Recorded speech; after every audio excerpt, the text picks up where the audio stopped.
Millionaire CEO sees triplets crying in front of his wife's grave. They say 3 words and he cries. Before we dive into this incredible story, drop a comment below and tell us where you're watching from. This is a journey that will touch your heart in ways you never expected. Enjoy the story. The 47th floor of Sullivan Technologies tower hummed with the kind of energy that only $12 billion could generate. Preston Sullivan sat at the head of the mahogany conference table, his steel gray eyes scanning quarterly reports while 14 executives waited for his verdict on their latest acquisition proposal. Hartwell Industries. Preston's voice cut through the silence like a blade. 87 million. Make it happen by Friday. No emotion, no hesitation. Just the cold, calculated precision that had built his empire from a garage startup into a tech giant valued at $12 billion. At 48, Preston Sullivan was the kind of man who made Fortune 500 CEOs lose sleep, who could shift entire markets with a single decision. But it wasn't always like this. The memory hit him unexpectedly, as it always did. Elena, laughing, in their first small apartment, flower in her auburn hair as she attempted to bake his birthday cake. "You know, Preston," she'd said, those green eyes sparkling with mischief, "success isn't measured by the size of your bank account. It's measured by how many hearts you touch along the way." He'd kissed the flower off her nose and promised he'd never forget that. That was 18 years ago, when love seemed infinite and the future stretched before them like an endless summer day. "Sir?" Marcus Webb, his CFO, was staring at him expectantly. "The Henderson merger?" Preston blinked, returning to the present, his expression hardening again. "Approved. Next item." The meeting continued for another hour. Each decision worth millions, each choice affecting thousands of lives. Preston handled it all with the emotional engagement of a chess master moving pieces across a board. When the executives finally filed out, he was alone again in his glass-walled office, 53 floors above Chicago's bustling streets. His phone buzzed. Personal line. Only 3 people had that number and 2 of them were dead. "Mr. Sullivan, this is Dr. Elizabeth Hayes from Chicago General Hospital. I need to speak with you about your wife, Elena Sullivan." Time stopped. The city below seemed to freeze. The building's hum disappeared. Preston's hand gripped the phone so tightly his knuckles went white. "There's been an accident, sir. A collision on Lakeshore Drive. Your wife was rushed into emergency surgery." But the doctor's voice became gentle, careful. "I'm so sorry, Mr. Sullivan. We did everything we could." The phone slipped from Preston's hand, clattering loudly on the marble floor. Through the floor-to-ceiling windows, Chicago continued its relentless pace. Cars moving like blood cells through arterial streets. People hurrying with their small, urgent purposes. But in that office, in that moment, Preston Sullivan's world simply stopped. Elena was gone. The woman who'd kept him grounded when success threatened to consume his soul. The photographer who saw beauty in broken things and convinced him that vulnerability was strength, not weakness. The only person who could make him laugh until his ribs hurt and cry without shame at old movies. Gone. Today marked exactly 2 years since that call. 2 years since Preston Sullivan learned that some losses are so profound they change the very chemistry of your soul. And tonight, for the first time since Elena's funeral, he was going to visit her grave. What Preston didn't know was that tomorrow would bring the first ray of light into his endless night. He didn't know that sometimes salvation comes in the smallest packages, with the most unexpected words, when you least expect it, and most desperately need it. The drive to Oak Hill Cemetery took 37 minutes through Chicago's gray March. Drizzle. Preston's hands trembled slightly as he parked beside the familiar iron gates. He'd only been here once since the funeral, the day they installed the headstone. Elena Marie Sullivan, beloved wife. She saw beauty in broken things. The words he'd chosen seemed inadequate now, facing the polished marble that marked where his heart was buried. Pink roses, her favorites, lay fresh beside the stone. He'd arranged for weekly deliveries, though he'd never witnessed their placement. "Hello, sweetheart," he whispered, his voice thick with tenderness he hadn't spoken aloud in 730 days. The cemetery was empty except for a maintenance worker in the distance. No photographers, no board members, no one to witness Preston Sullivan's carefully constructed facade finally crumble. I don't know how to do this without you, Elena. The words came rushing out, desperate and broken. I don't know how to be human without you showing me the way. His knees gave way and he sank into the wet grass, his expensive suit forgotten.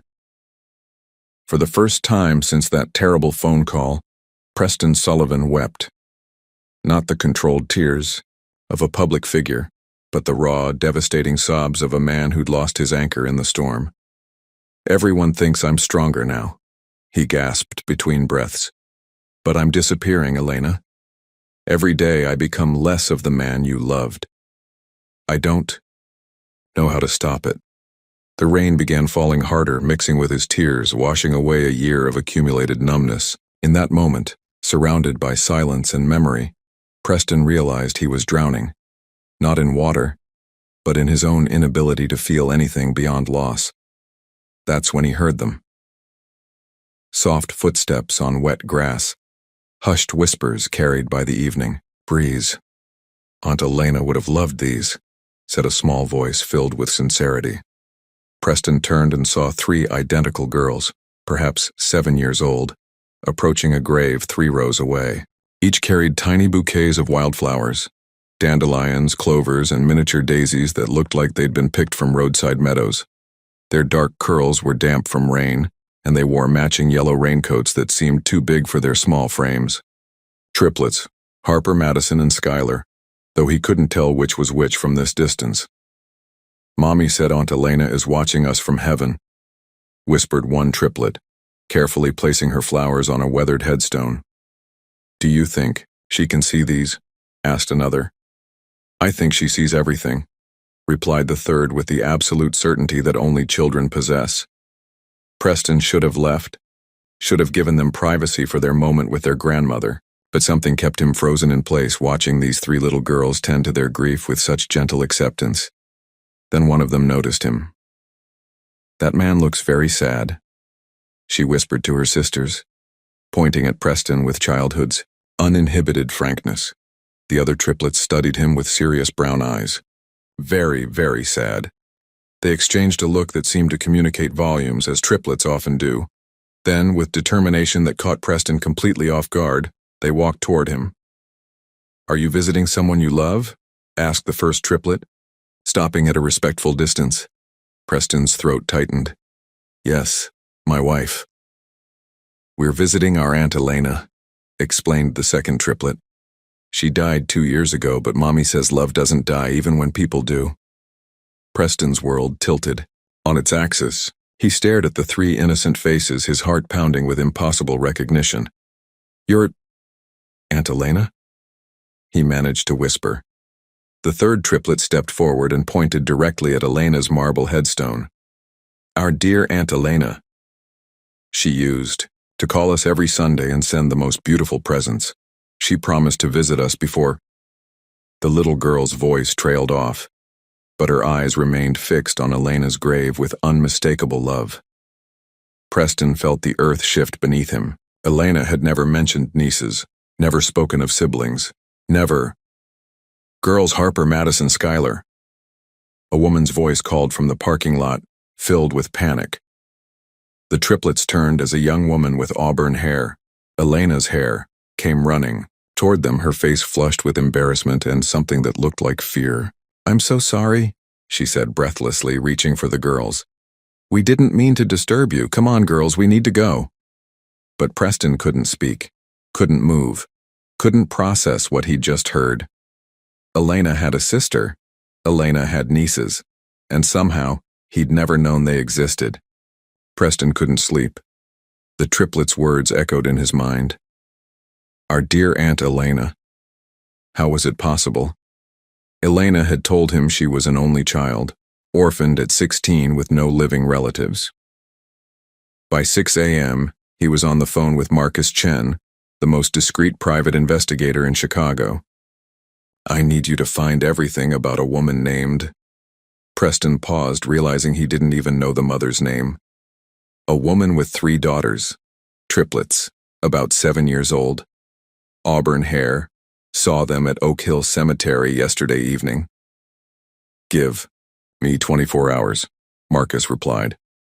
Preston spent the day in his office mechanically conducting meetings while his mind raced with questions. Had Elena lied to him? Why would she hide family? What else didn't he know about the woman he'd loved for 20 years? The call came at 7 p.m. sharp. Her name is Autumn Riley, 29 years old, Marcus reported. The triplets are Harper, Madison, and Skylar Riley. And Preston, she's Elena's younger sister. Preston's hand tightened on the phone. That's impossible. Elena said they were separated after their parents died in a car crash when Elena was 18 and Autumn was 11. Elena aged out of foster care, but Autumn was adopted by the Riley family in Ohio. They reconnected when Autumn turned 18. The room spun around Preston. Elena had a sister. For 11 years of their marriage, Elena had a sister. There's more, Marcus continued. Elena sent Autumn money regularly, always from a personal account you probably never monitored. I found years of transfer records, $500 every month, plus extra for holidays, school clothes, medical bills. Preston sank into his chair. Elena had been supporting her sister's family while he'd been completely oblivious. Autumn moved to Chicago 3 years ago to be closer to Elena. She's a registered nurse at St. Mary's Hospital, but Marcus paused. Preston, she's currently on medical leave. Early-stage breast cancer.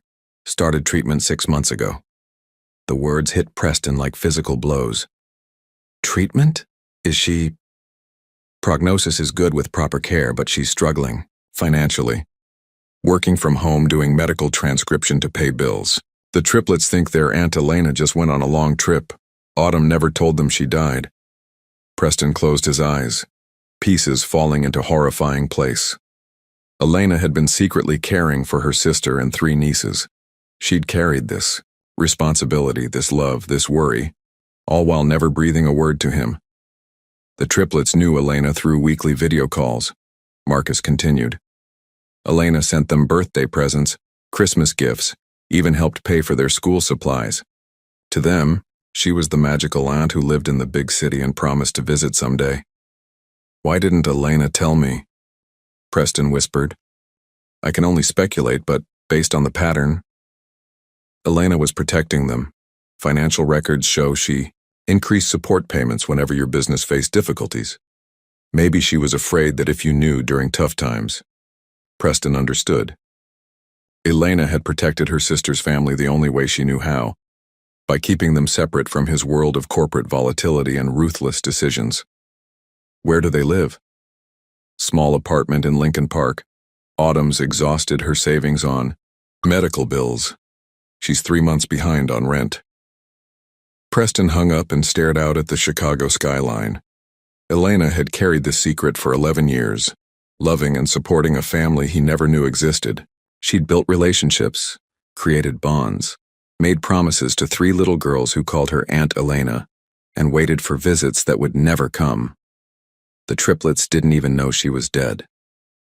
Tomorrow, Preston Sullivan would drive to Lincoln Park and meet the family his wife had loved in secret.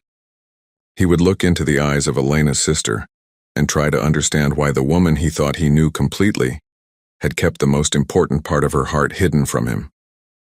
But tonight, he would grieve not just for Elena, but for the years of love and connection he'd been denied, and for 3 little girls who were still waiting for their aunt to come home.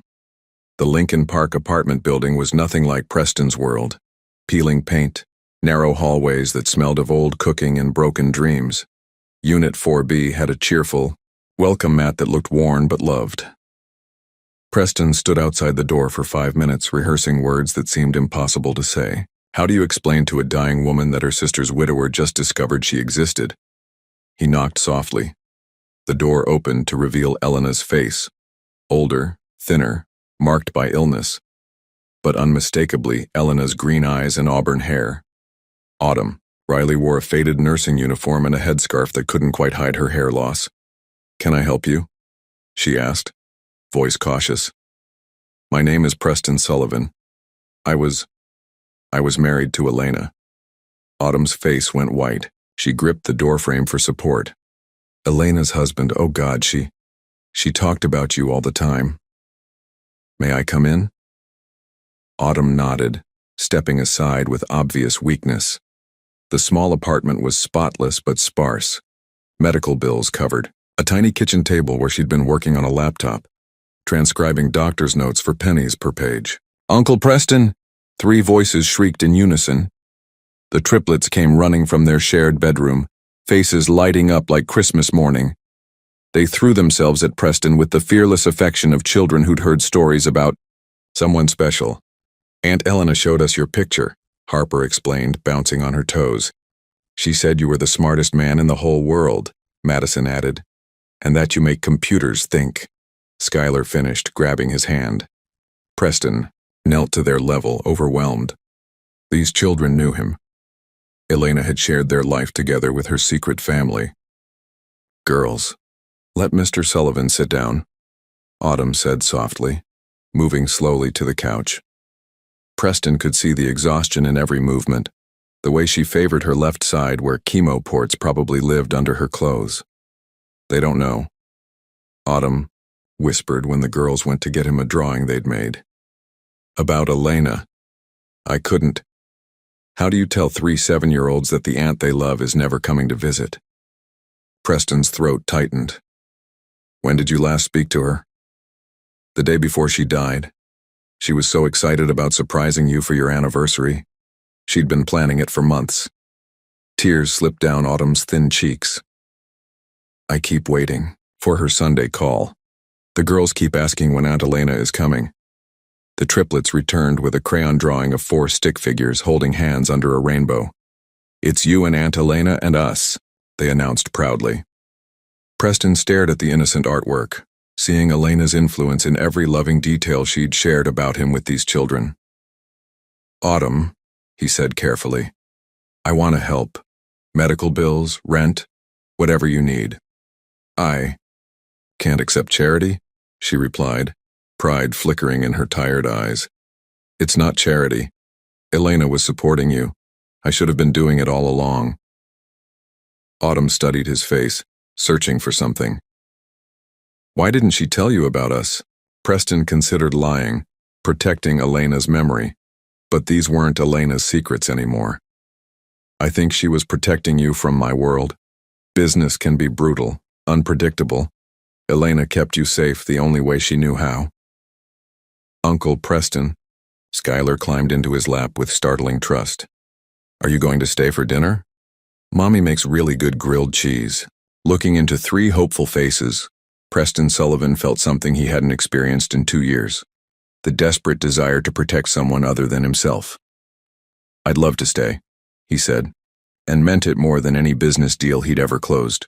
Preston found himself at the Riley apartment every evening after work, trading his corner office for a kitchen table covered in homework and medical bills. What started as obligatory visits became the highlight of his days. Uncle Preston, you're doing it wrong. Harper giggled, watching him attempt to help with 2nd-grade math. Mrs. Peterson taught us a different way. Show me, Preston said, genuinely interested. When was the last time he'd admitted he didn't know something? The triplets took turns teaching him their methods, their patience infinite with this important grown-up who actually listened. Madison showed him how to make paper airplanes that actually flew. Schuyler taught him the proper way to braid doll hair. Harper explained why peanut butter belonged with marshmallows, not jelly. Autumn watched from the couch, too weak some days to stand for long, but smiling at interactions that brought life back to her exhausted daughters. They're different when you're here, she told Preston one evening after the girls had gone to bed. Lighter.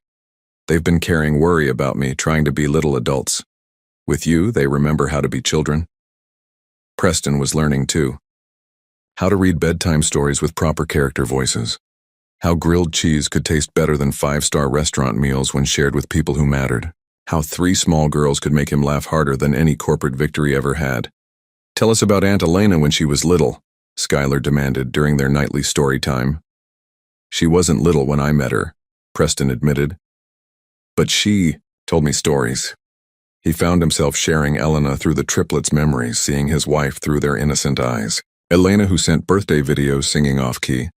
Elena, who remembered every loose tooth and first day of school. Elena, who promised to take them to Disney World when Uncle Preston could come too. She talked about you all the time, Madison said. Seriously. She said you worked too much but had the kindest heart in the whole world. She said that? She said you just forgot sometimes, but hearts don't really forget. They just get scared. Harper added with 7-year-old wisdom that cut straight through Preston's defenses. On Friday, Preston arrived to find Autumn collapsed. At the kitchen table, paperwork scattered around her laptop. The insurance company denied coverage for next month's treatment, she whispered, tears streaming down her pale face. I don't know what to do. The girls need me, but I can't afford. Preston knelt beside her chair.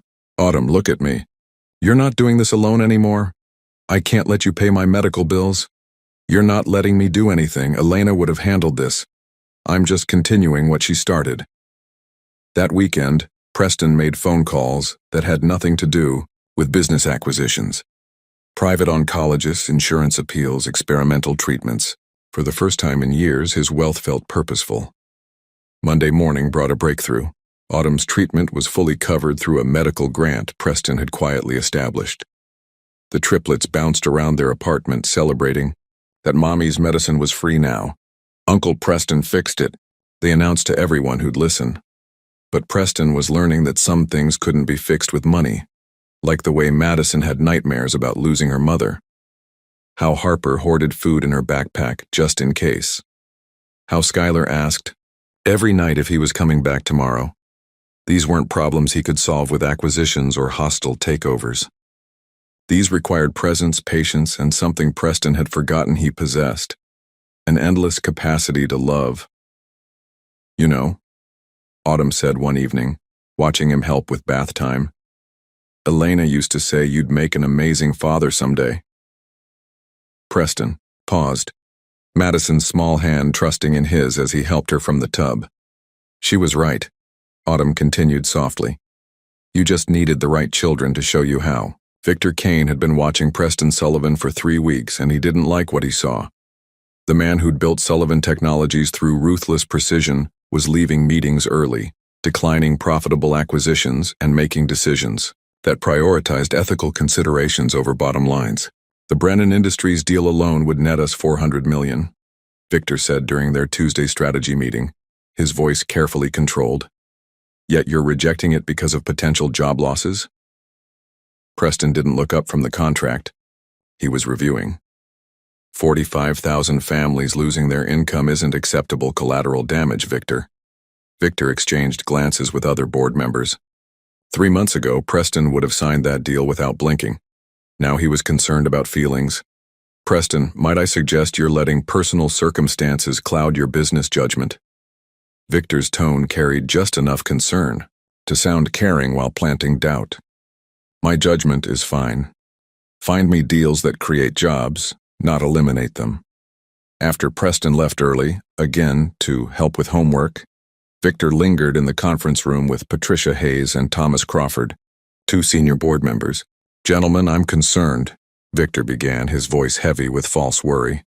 Preston's been different since he became involved with this teacher and her children. Different how? Patricia asked, though her frown suggested she'd noticed too. Emotionally compromised. He's rejected 6 major acquisitions this quarter, citing humanitarian concerns. Our stock price is stagnating because investors see uncertainty in leadership. Thomas shifted uncomfortably. Victor, Preston's personal life isn't our business. It is when it affects company performance, Victor replied smoothly. Last week he left during the Hartwell negotiation to attend a school play. A school play? Thomas. We lost a $200 million opportunity because our CEO prioritized children's theater. What Victor didn't mention was that Preston had closed 3 innovative deals the same week. Partnerships with education technology companies that promised steady, ethical growth. Victor preferred the old Preston, predictable, brutal, focused, solely on profit. Meanwhile, Preston's phone buzzed with a text from Harper. Uncle Preston, I got an A on my spelling test. Mommy says you helped me study the best words. For the first time all day, Preston smiled genuinely. That evening, Preston sat in Autumn's small kitchen, helping Skylar with math while Madison practiced reading. Aloud, and Harper drew pictures of their family. Autumn was having a good day, strong enough to make spaghetti and laugh at Preston's terrible attempts to twirl noodles properly. "Uncle Preston?" Madison asked, looking up from her book. "Why? Do you look sad sometimes when your phone rings?" Preston paused, realizing he'd been frowning at work messages.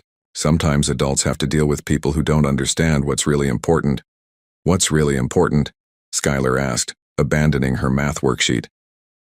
Preston looked around the cramped apartment, at medical bills sorted into piles, at 3 girls who'd made him remember how to feel joy, at a woman who was teaching him that strength came in forms he'd never recognized. "This," he said simply. "Being here with you." Later, as he drove home to his empty mansion, Preston's phone rang. Victor Kane. "Preston, we need to discuss your recent decisions. The board has concerns about your stability. Perhaps you should consider a medical evaluation just to reassure investors." Preston's grip tightened on the steering wheel. "Victor, my personal and professional decisions are mine to make." "Of course, but when those decisions affect shareholder value, the board has responsibilities. Think about it, Preston, for everyone's sake." The line went dead, leaving Preston with the distinct feeling that Victor Kane was no longer his business partner. Victor was positioning himself as Preston's replacement.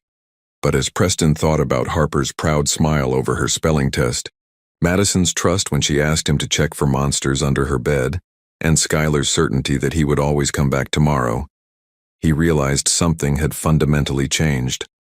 For the first time in his career, Preston Sullivan cared more about being a good man than being a successful one, and that apparently made him dangerous. Autumn collapsed during her Thursday treatment. Preston received the call while reviewing quarterly reports, but within minutes he was racing toward St. Mary's Hospital, his heart pounding with a fear he hadn't felt since Elena's accident. He found the triplets in the pediatric waiting room, small and scared, clutching hands while a nurse tried to comfort them. Their neighbor, Mrs. Chen, looked overwhelmed trying to manage 3 frightened children. "Uncle Preston." They launched themselves at him with desperate relief. "Mommy got really sick," Madison whispered against his chest. "The doctor said her body is fighting extra hard right now." Dr. Sarah Martinez explained that Autumn's immune system was severely compromised. "The chemo is working, but she needs complete rest. No stress, no responsibilities, at least 2 weeks of recovery." "She can't be alone with the girls," the doctor continued. "She's too weak to care for them safely." Mrs. Chen shifted uncomfortably. "I wish I could help more, but with my husband's hip surgery..." Preston didn't hesitate. "They're coming home with me." "Uncle Preston, we can't leave Mommy." Harper protested. "We're not leaving her. We're all staying together." That evening, Preston's mansion received its first real inhabitants in 2 years. The triplets stood in the marble foyer, eyes wide with amazement at the chandeliers and sweeping staircase. "It's like a castle," Skylar breathed. Autumn, pale but insistent on walking, looked around the opulent space with obvious discomfort. "Preston, this is too much. We can't stay here." "Yes, you can. You need to focus on getting better, not worrying about rent or groceries or whether the girls are safe." Preston's voice was gentle but firm. Elena would have insisted. The first week was chaos. Preston learned that 7-year-olds could turn a quiet mansion into a symphony of life. Laughter echoed through halls that had known only silence. Tiny handprints appeared on windows. Drawings covered his previously pristine refrigerator. Preston threw himself into fatherhood with the same intensity he'd once applied to hostile takeovers. He mastered pancake shapes for Saturday breakfast, Mickey Mouse heads for Madison, butterflies for Harper, rockets for Skylar. He learned the precise water temperature for baths and the specific order of bedtime stories. "You're different here," Autumn observed one evening, watching Preston patiently help Madison with a puzzle while Harper braided his hair and Skylar read aloud from her favorite book. "Different how?" "Softer. Like Elena always said you were underneath. All that business armor." Their eyes met across the room, and Preston felt something shift between them, not the desperate grief bond that had brought them together, but something warmer, more dangerous. Autumn was getting stronger daily, color returning to her cheeks, energy rebuilding. But she was also becoming more beautiful to Preston. Not despite her illness, but because of the grace with which she carried it. "Preston," she said softly after the girls were asleep, "I need to ask you something difficult." They sat in his study, the fire casting warm light across Elena's photographs that still adorned the walls. "Are you doing this because you feel guilty about Elena keeping a secret? Because if this is some kind of penance—" "No," Preston interrupted, surprised by the certainty in his voice. "I'm doing this because I can't imagine my life without you and the girls in it anymore." Autumn's breath caught. "Preston, I know it's complicated, I know it's too soon, maybe inappropriate, but Autumn, you've brought something back to life in me that I thought died with Elena. I feel it too," she whispered. "And that terrifies me." "Why?" "Because I'm falling in love with my dead sister's husband, and I don't know if that makes me the worst person in the world or just incredibly lucky." Preston moved closer, taking her hand. "Elena loved you. She protected you. She wanted you happy. How can you be sure?" Preston smiled, thinking of 3 little girls who'd appeared at exactly the right moment to save him from drowning in grief. "Because she sent me to you." Preston woke to the sound of whispered conspiracies in the hallway outside his bedroom, 3 little voices planning something with the seriousness of military strategists. "But what if Uncle Preston doesn't like flowers?" Madison worried. "Everybody likes flowers," Harper replied with authority. "And Mommy's favorite are the yellow ones by the fountain. We need to make them have a special dinner, just the 2 of them," Skylar added. "Like in the movies where people get married." Preston smiled, realizing the triplets had appointed themselves matchmakers. Over the past month, they'd been orchestrating moments, asking Preston to help Mommy reach something high, suggesting he and Autumn share dessert, because there's only one piece left, insisting they all needed family movie nights cuddled together on the couch. At breakfast, the girls unveiled their latest scheme. "Uncle Preston, Mommy needs to see your office," Harper announced, "for work reasons." "Work reasons?" Autumn laughed, color high in her cheeks. She'd been beautiful when sick, but healthy Autumn was breathtaking. "Very important work reasons," Madison confirmed solemnly. "Show her the big window where you can see the whole world." That afternoon, Preston found himself giving Autumn a private tour of Sullivan Technologies Tower. In his office, she stood at the floor-to-ceiling windows, marveling at the city spread below. "Elena used to describe this view," she said softly. "She said you could see everything from up here except what really mattered." "What did she mean?" "That you couldn't see people's hearts from 47 floors up. You couldn't see love or kindness, or the small moments that actually make life beautiful." Preston moved beside her, close enough to catch her scent, something clean and warm that had nothing to do with expensive perfumes. "I can see those things now," he said quietly. "The girls taught me how to look differently." "Preston." Autumn turned to face him, and the space between them seemed electric. "I need to tell you something that's been keeping me awake." "What?" "I've been thinking about Elena's letters, the ones she wrote me over the years. She used to describe you so vividly. Your laugh, your kindness when you thought no one was watching, the way you made her feel safe." Autumn's voice trembled slightly. "And I keep thinking, this is wrong. I shouldn't know these intimate things about you. I shouldn't be living in your house depending on you, feeling what? Things I have no right to feel." Tears gathered in her eyes. "I'm falling in love with you, Preston, and I don't know if I'm betraying Elena or honoring her memory or just being selfish because you make me feel precious in a way I'd forgotten was possible." Preston cupped her face gently. "Autumn, look at me. Elena spent 11 years protecting you, loving you, preparing you for something. What if that something was this? What if she knew you'd need someone to take care of you and the girls? That's crazy. Is it? 3 little girls show up at Elena's grave at the exact moment I'm breaking apart. They know things about me, trust me instantly, call me Uncle Preston, like they've been waiting their whole lives to meet me." Preston's voice grew stronger.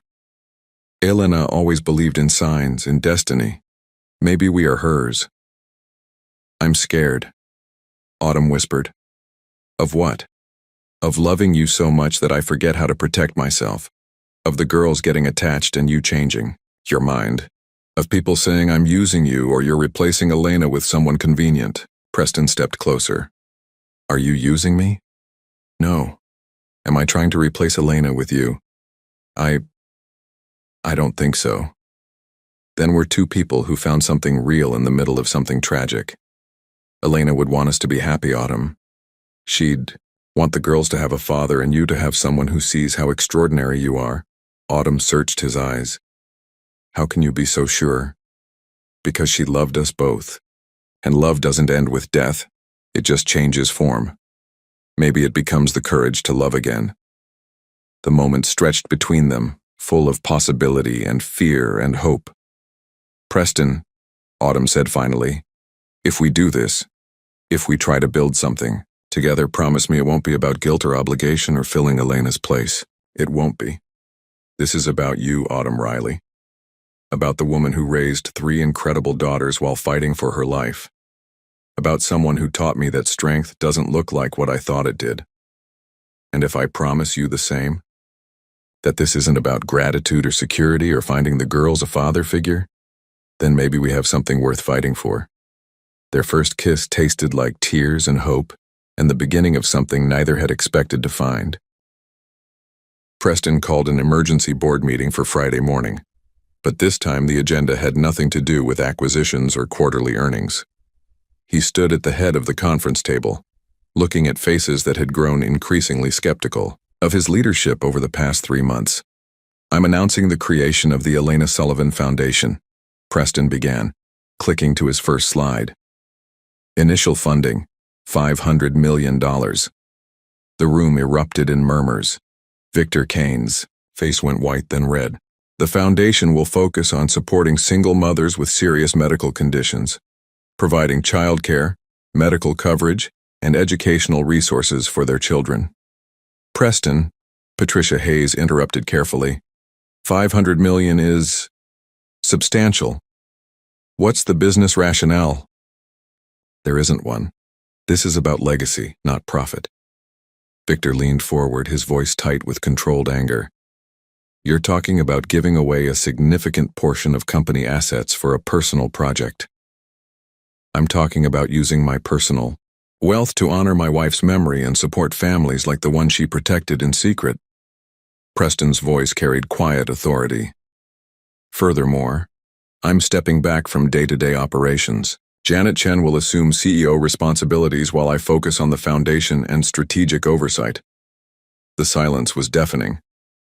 Janet Chen, a brilliant Stanford MBA who'd impressed Preston with her ethical leadership style, looked as surprised as everyone else.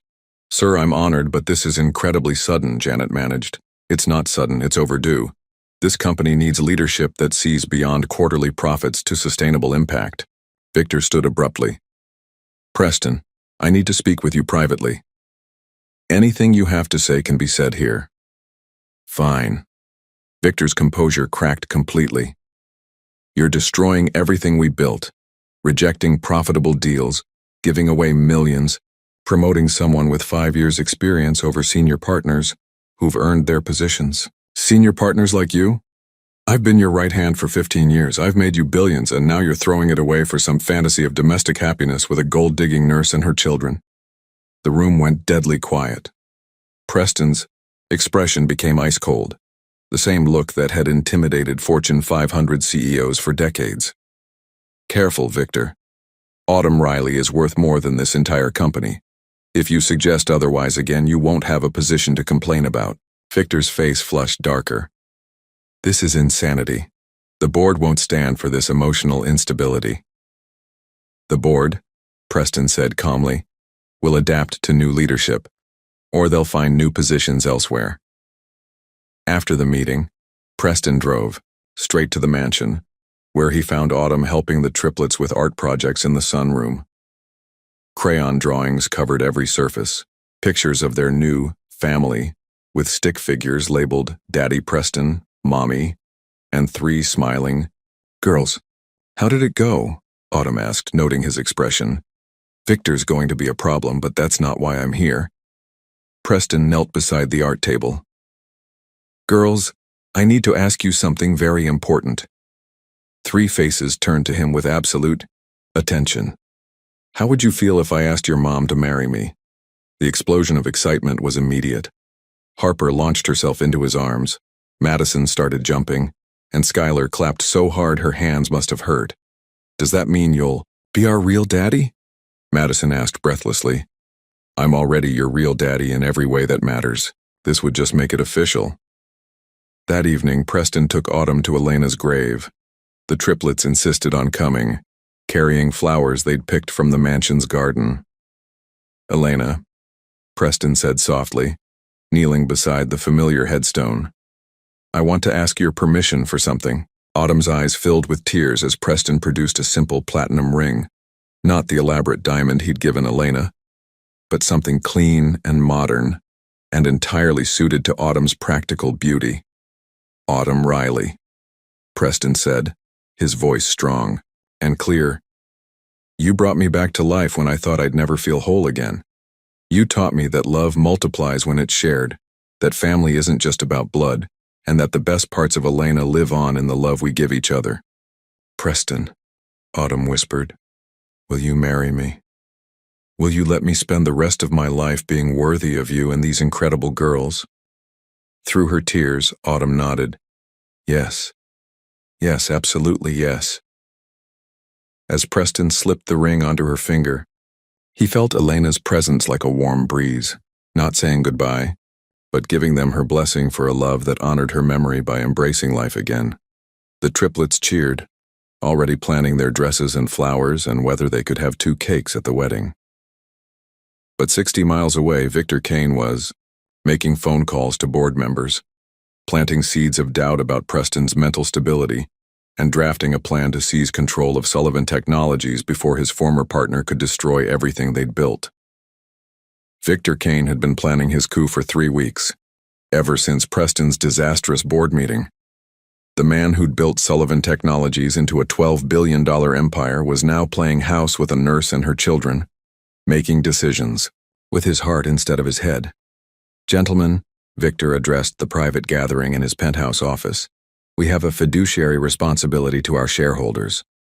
Preston Sullivan is no longer mentally competent to lead this company. The 5 board members present shifted uncomfortably. Patricia Hayes spoke first. Victor, these are serious accusations. Look at the evidence, Victor replied, sliding manila folders across his mahogany table. He's rejected 8 major acquisitions worth over $2 billion in profits. He's donated $500 million to a vanity project. And he's handed operational control to Janet Chen based on what? Her smile? Board member Thomas Crawford flipped through the psychological profile Victor had commissioned. This seems invasive. Protecting a $14 billion company from an unstable CEO isn't invasive. It's essential, Victor replied coldly. Look at the facts. He's exhibiting classic symptoms of complicated grief disorder, leading to impaired judgment and potentially dangerous decision-making. What Victor didn't mention were the innovative partnerships Preston had closed the same week, collaborations with educational technology companies that promised steady, sustainable growth.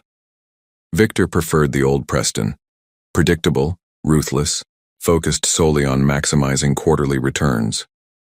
He's becoming emotionally compromised by his relationship with this teacher, Victor continued. Sources suggest he's being manipulated by a woman who targeted him specifically for his wealth.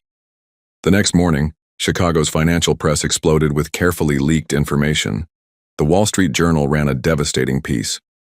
Sullivan, technology CEO's mental health crisis threatens company stability. Anonymous sources detailed Preston's erratic behavior and emotional instability following his wife's death. The article painted a picture of a brilliant businessman undone by grief and manipulated by opportunistic outsiders. But Victor wasn't finished. By afternoon, gossip websites picked up a more salacious angle. Billionaire's midlife crisis tech. Mogul's inappropriate relationship with young nurse raises questions. The stories portrayed Autumn as a gold digger manipulating a grieving widower, complete with carefully cropped photos that made innocent family moments look suspicious. The triplets were described as tools in their mother's calculated scheme to snare a billionaire. At Lincoln Elementary School, the impact was immediate and cruel. "My mom says your mom is a bad woman who tricks rich men," Jessica Martinez announced loudly during recess. While other children gathered to listen, Harper's face crumpled. "That's not true. Mommy is good." "Then why is she dating that old man? For money?" another child taunted. Skylar stepped protectively in front of her sister. "Daddy Preston isn't old. He's our friend." "He's using you to get to your mom," Jessica continued, emboldened by the crowd. "My dad says it's gross." The triplets came home in tears, unable to understand why their classmates had suddenly turned cruel about the man who'd brought such joy to their lives. Autumn found Preston in his home office that evening, staring at the latest headlines spread across his desk. "The girls were bullied today," she said quietly, sitting across from him. "About us, about you." Preston's jaw tightened. "Autumn, I'm sorry. I never wanted—" "I know." She was quiet for a long moment. "Preston, maybe we should step back until this passes. You want me to stay away?" The pain in his voice was unmistakable. "I want to protect my daughters. They don't understand why people are saying cruel things about someone they love." Preston felt his world tilting. Just when he'd found something worth living for, the vultures were circling, ready to destroy everything. "The board is meeting tomorrow," he said quietly. "Victor's trying to have me declared mentally incapable." Autumn reached across the desk, taking his hand. "What are you going to do?" Preston looked at their joined hands, thinking about everything he could lose. His company, his legacy, and now possibly the family that had brought him back to life. "I'll fight," he said simply. "But Autumn, I won't sacrifice your peace for my pride. If staying away is what's best for Harper, Madison, and Skylar, don't you dare give up on us," she interrupted fiercely. "Not when we've all finally found something real." But as Preston prepared for the battle that would determine his future, he knew Victor Kane had chosen his weapons well. Public humiliation, character assassination, and the one thing Preston couldn't fight, the fear that maybe he truly didn't deserve the happiness he'd found. Tomorrow would determine whether love was strong enough to survive when the whole world seemed determined to destroy it. Preston was in the middle of reviewing Victor's financial records when the doorbell rang at 7 a.m. Through the security monitor, he saw two official-looking individuals with badges and clipboards. "Child Protective Services," the woman announced. When he opened the door, "We're here regarding concerns about the welfare of Harper Madison and Skylar Riley." Preston's blood turned to ice. "What concerns?" "Anonymous reports suggest an unstable living environment. We need to conduct an immediate welfare check." Behind them, Preston spotted a familiar black sedan. Victor's private investigator sat behind, the wheel, photographing everything. Autumn appeared at the top of the staircase, still in her robe, face pale with terror. "What's happening?" "Ma'am, we need to speak with you and examine the children's living conditions," the male social worker said, stepping inside without invitation. The triplets emerged from their bedrooms, confused and frightened by the serious strangers invading their home. Harper clung to Preston's leg while Madison and Skylar pressed close to Autumn. "There have been allegations of inappropriate relationships, financial manipulation, and unstable parenting decisions," the female worker continued, making notes. "We need to assess whether this environment is suitable for minor children." Preston recognized the language. Victor's psychological evaluation repackaged as child welfare concerns. Every private moment, every sign of affection, every family dinner was now being twisted into evidence of impropriety. "This is ridiculous," Autumn said, her voice shaking with anger and fear. "My daughters are loved, cared for, and thriving here. Ma'am, we understand this is difficult, but we have credible reports suggesting the children may be at risk due to your boyfriend's mental instability and the nature of your relationship." "He's not my boyfriend," Autumn snapped. "He's my fiancé, and he's been nothing but wonderful to my daughters. Nevertheless, until we complete our investigation, the children need to be placed in protective custody." The words hit like physical blows. Harper started crying. Madison grabbed Preston's hand with desperate strength. Skylar looked between the adults with the wide-eyed terror of a child who'd already lost too much. "You can't take them," Preston said, his voice deadly calm. "There's no evidence of harm or neglect. Sir, please don't interfere with our investigation. Any resistance will be noted in our report." Preston watched helplessly as his world collapsed. Victor had found the perfect weapon. Using the system meant to protect children to destroy the family Preston had finally learned to love. "Mommy," Harper wailed as the social workers moved toward them. "I don't want to go." "Daddy Preston, help us," Skylar cried, the name she'd started using recently cutting through Preston's heart like a blade. But there was nothing he could do. Any physical resistance would only prove Victor's claims about his instability. Any legal challenge would take days while the girls suffered in foster care. "It's okay, babies," Autumn whispered, kneeling to hug her daughters while tears streamed down her face. "It's just for a little while. Uncle Preston and I will fix this." Preston felt the same helpless rage he'd experienced watching Elena die. The horrible realization that all his wealth and power meant nothing when it truly mattered. As the social workers led the sobbing triplets away, one of them turned back to Preston. "Sir, you're legally prohibited from contacting the children during our investigation. Any violation will result in criminal charges." The front door closed with devastating finality. Preston and Autumn stood in the suddenly empty foyer listening to the echo of children's voices that had filled their home with life. "He did this," Preston said quietly. "Victor orchestrated this whole thing." Autumn was beyond words, staring at the art projects still scattered on the coffee table, the half-finished puzzle the girls had been working on, the 3 small backpacks lined up by the door for a school trip they'd never take. "How do we get them back?" she whispered. Preston's phone buzzed with a text from Victor. "Resign quietly, sign over your shares, and maybe this investigation concludes quickly. Fight me, and those children disappear into the system forever." For the first time since Elena's death, Preston Sullivan felt utterly, completely defeated. Victor had found the one threat that could bring him to his knees. The safety and happiness of 3 little girls who called him daddy and trusted him to protect them. And he'd failed them all. That night, Preston sat in his empty mansion, surrounded by silence that felt like death itself. Somewhere across the city, 3 terrified children were crying themselves to sleep in a stranger's home, wondering why the adults they loved had let bad people take them away. Preston had built an empire, conquered markets, defeated every business rival he'd ever faced. But against Victor Kane's ultimate weapon, the weaponization of child welfare against the innocent, he felt as powerless as a broken man standing in a cemetery with no idea how to fight back.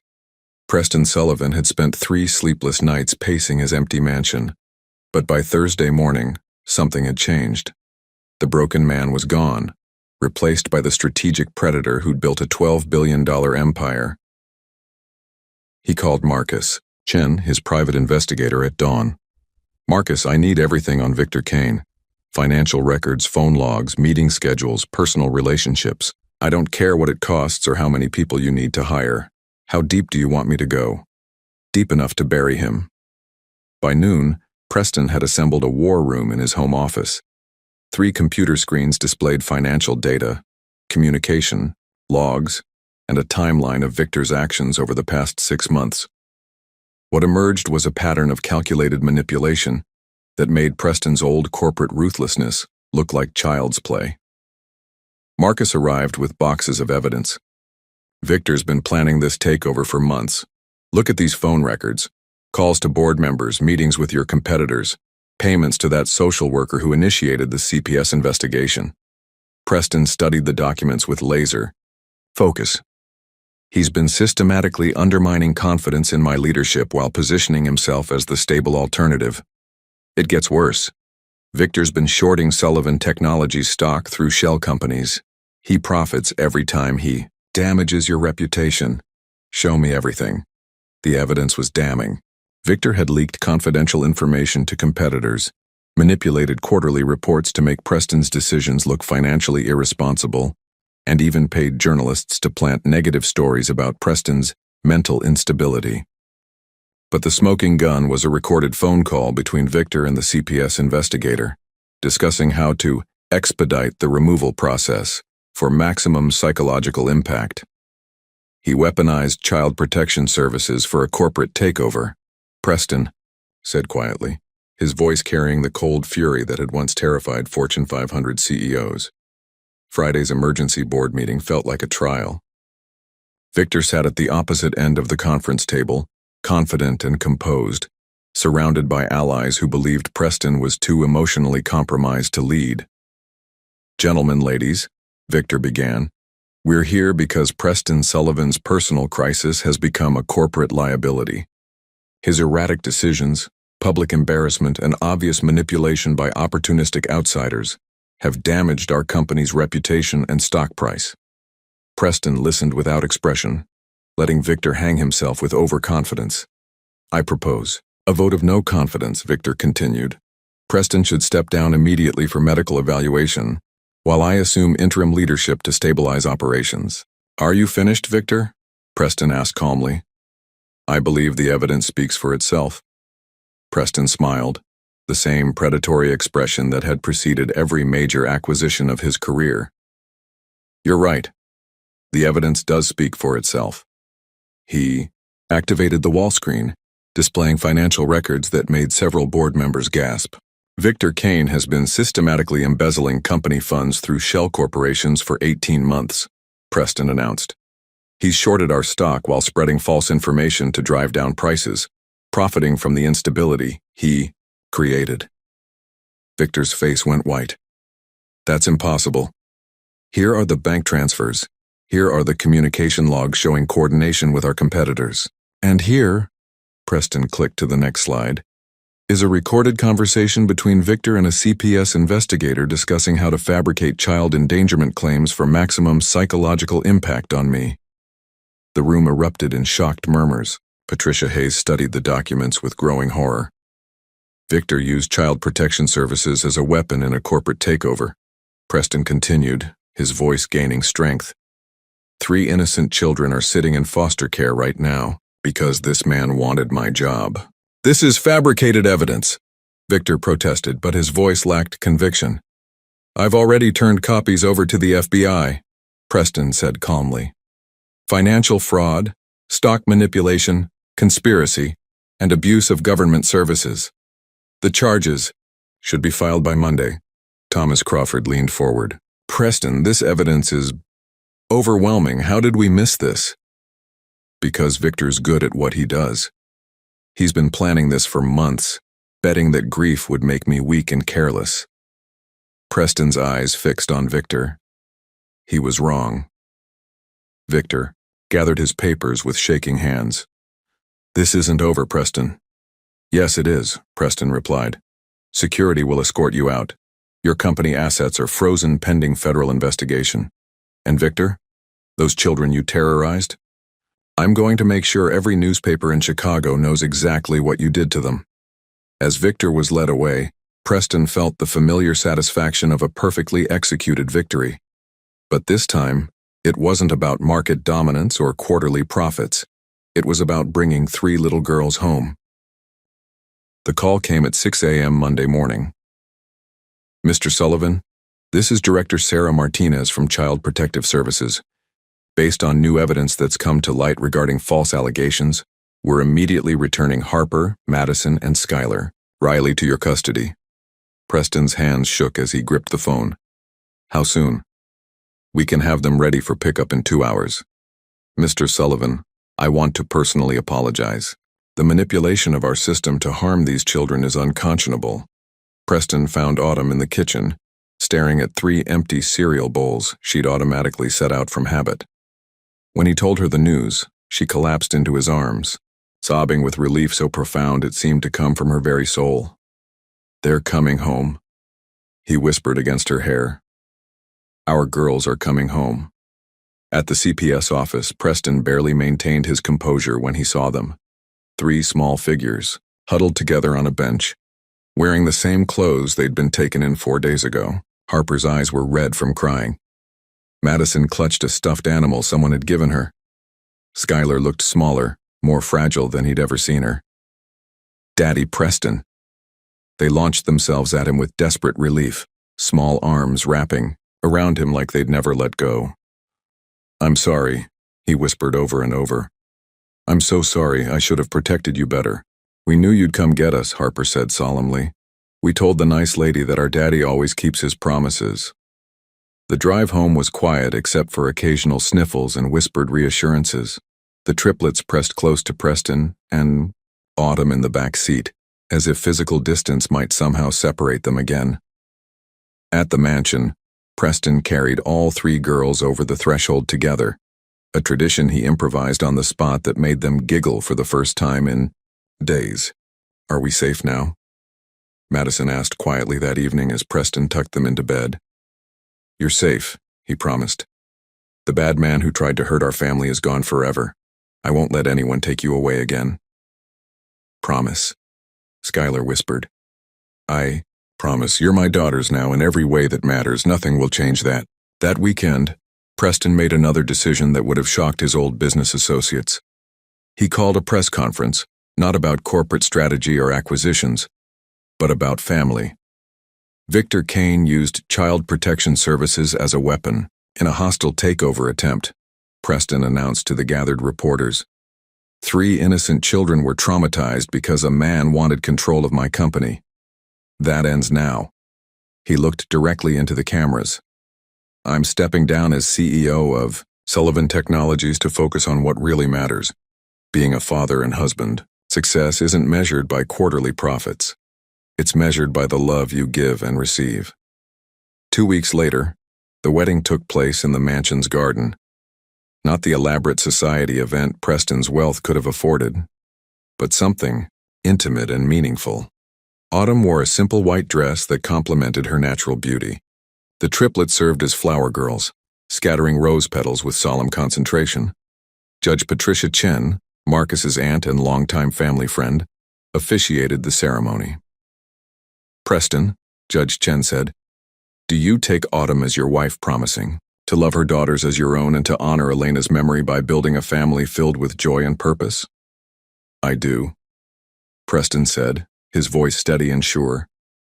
"Autumn, do you take Preston as your husband, trusting him with your heart and your daughter's future, and honoring Elena's love by choosing hope over fear?" "I do," Autumn whispered, tears streaming down her face.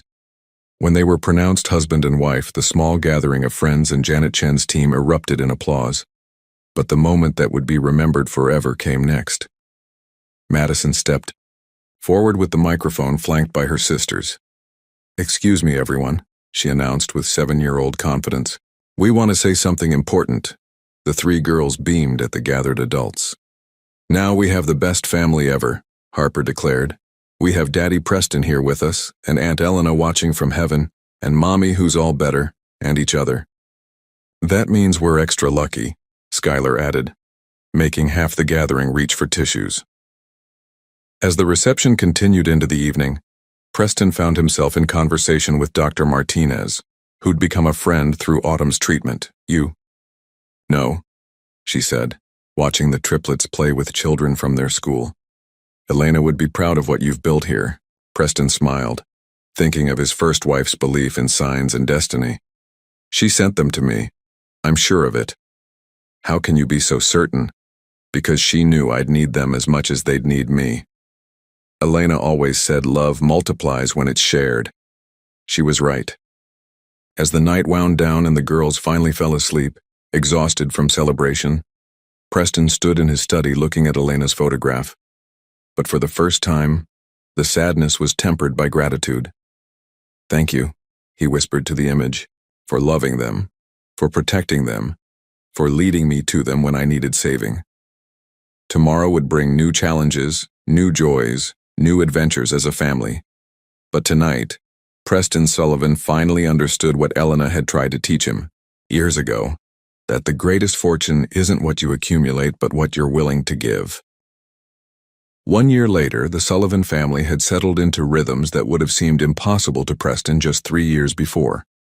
Saturday mornings meant pancakes he'd finally learned to make without burning, followed by family trips to the Elena Sullivan Foundation's new community center in Lincoln Park.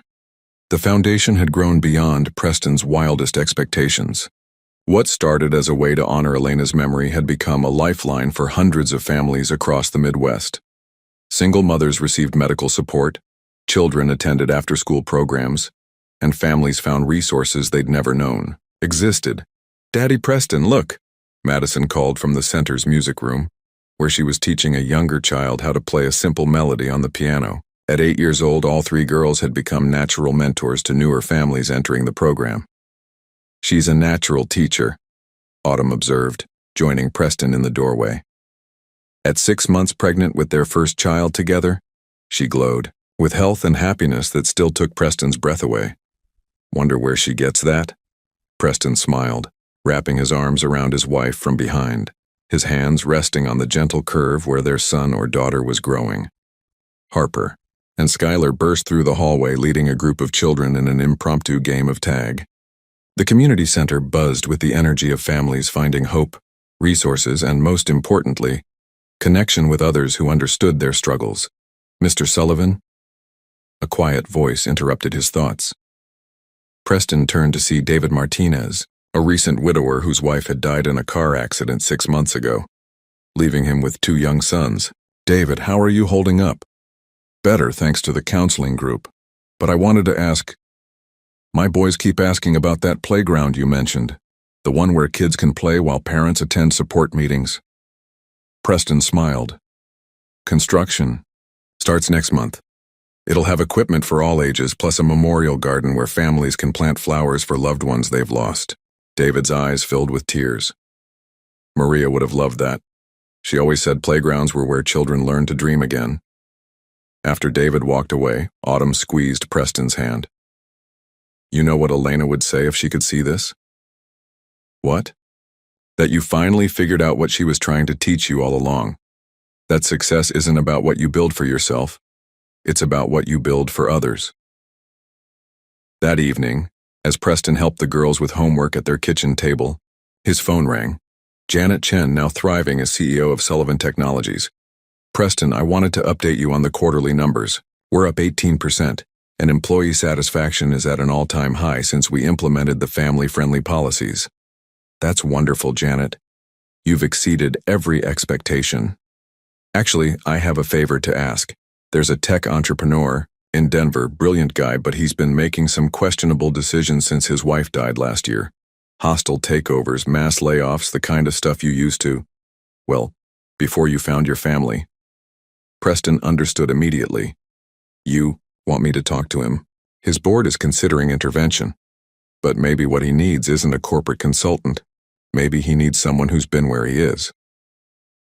After hanging up, Preston found himself looking around the kitchen, at homework scattered across the table, at Autumn humming while preparing bottles for the baby's arrival, at 3 girls who'd taught him that love could heal even the deepest wounds.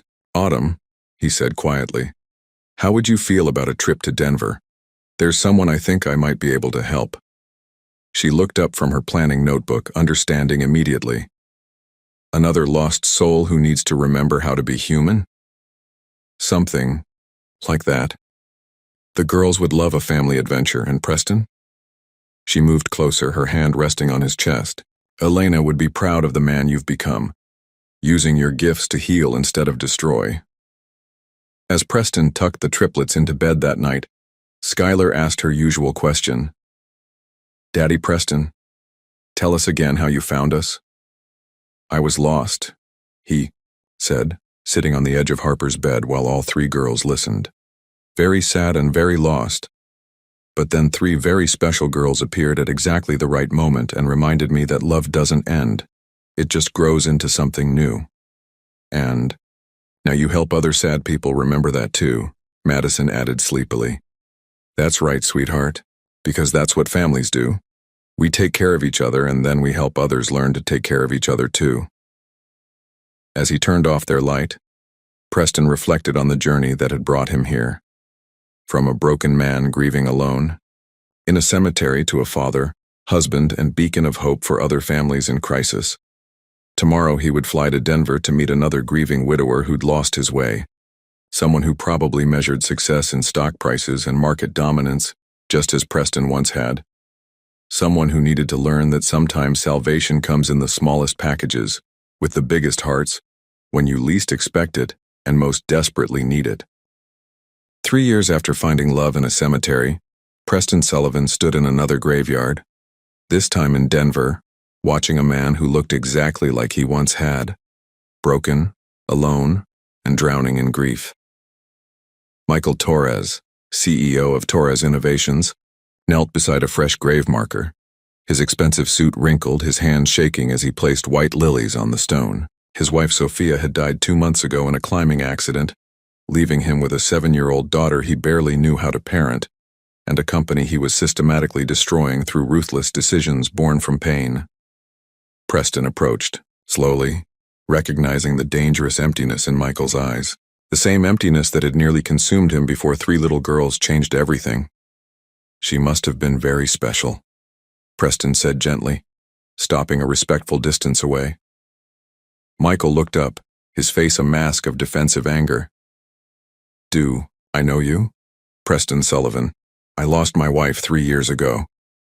Preston gestured toward Sophia's headstone. "I know that particular kind of pain." "Then you know there's nothing anyone can say to make it better." "You're right. Nothing makes it better, but some things make it bearable." Michael stood slowly, studying Preston with the wariness of a wounded animal. "Are you here to tell me about finding peace and moving on? Because I've heard it all." "No. I'm here because your daughter needs you. And right now, you're disappearing into your grief the same way I did." The mention of his daughter struck deep. Michael's composure cracked slightly. "Isabella is fine. She has nannies, tutors, everything she needs. Everything except a father who's present." "What do you know about my daughter?" Preston smiled sadly. "I know she's 7 years old and probably confused about why Daddy changed after Mommy died. I know she's trying to be brave while her world falls apart.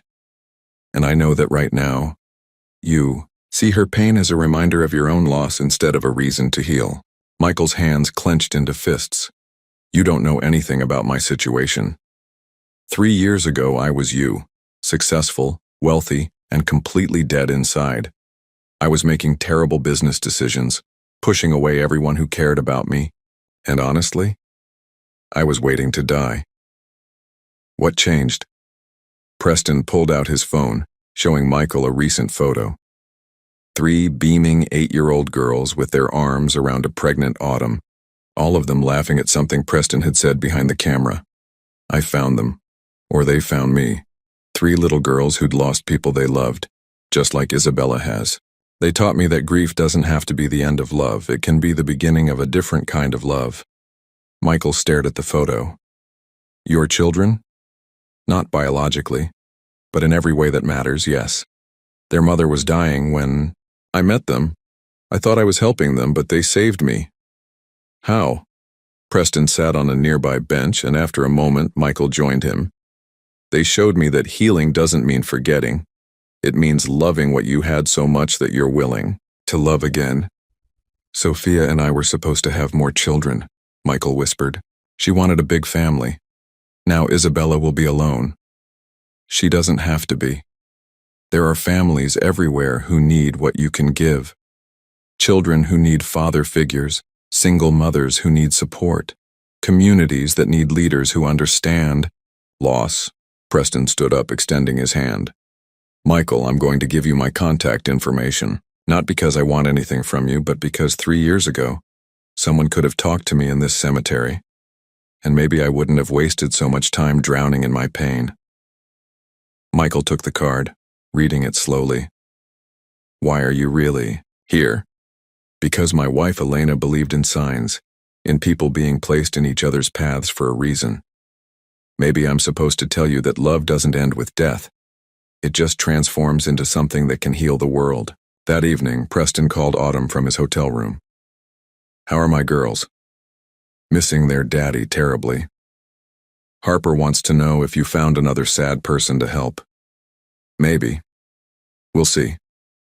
"Preston, Autumn's voice was soft. Elena would be so proud of who you've become. Using your pain to heal others, that's exactly what she would have wanted. Preston smiled, looking out at the Denver skyline. I finally understand what she meant about success being measured by hearts you touch. Every family the foundation helps. Every person who finds hope again. That's Elena's legacy continuing. 6 months later, Michael Torres established the Sophia Torres Foundation for Grieving Families, partnering with Preston's organization to create a nationwide network of support. Isabella Torres became an honorary big sister to dozens of children who'd lost parents, teaching them that families could be rebuilt from love and choice rather than just biology. As Preston watched his own son take his first steps across the Foundation's new family center, surrounded by laughing children and healing families, he understood the magnificent truth Elena had tried to teach him years ago. Love multiplies. Grief transforms into compassion. And sometimes salvation comes in the smallest packages. Like 3 little girls in a cemetery who see a broken man and offer the 3 words that change everything. Can we help? The circle was complete. The healing would continue. And somewhere, Preston knew Elena was smiling, watching the endless ripples of love spread across a world that desperately needed to remember how to be human. Their love story hadn't ended with death. It had just begun to transform the world, one healed heart at a time.